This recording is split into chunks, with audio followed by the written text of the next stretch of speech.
Welcome to the instructions video for the Sound Wavelength Interactive Calculator.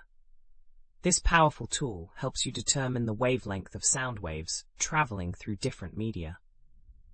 Whether you're working on acoustic engineering, audio design, or studying wave physics, this calculator makes it easy to find wavelength based on frequency and medium. To use this calculator, you'll need to enter a few key values. First, input the frequency of your sound wave in hertz. For our example, let's use 440 Hz, which is the standard concert pitch A note. Next, select the medium through which the sound is traveling, such as air, water, or steel. You can also adjust the temperature if calculating for air, as this affects the speed of sound.